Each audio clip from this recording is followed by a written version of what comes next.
Ramadan bukan sekedar menahan lapar dan dahaga, melainkan madrasah bagi jiwa untuk menempa kesabaran. Melalui disiplin ibadah, kita belajar tentang nilai kejujuran dan komitmen untuk menjadi pribadi yang unggul. Semangat berbagi dan empati yang kita tanam, semoga menjadi pondasi kuat dalam mewujudkan kerukunan. Kini tiba saatnya merayakan kemenangan jiwa, kembali ke fitrah dengan semangat kolaborasi yang lebih erat. Mari kita bawa nilai-nilai mulia Ramadan dalam setiap langkah pelayanan dan dedikasi kita sehari-hari. Semoga cahaya kemenangan ini menginspirasi kita untuk terus menyebarkan pesan kebaikan.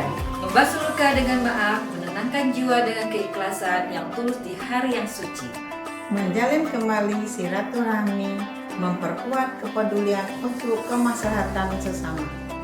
Mengelola hati demi meraih ridho ilahi, menuju insan yang berakhlak mulia dan bertakwa. Kami keluarga besar Fakultas Dakwah dan Komunikasi UIN Raden Patang Palembang mengucapkan Selamat Hari Raya Idul Fitri 1447 Hijriah.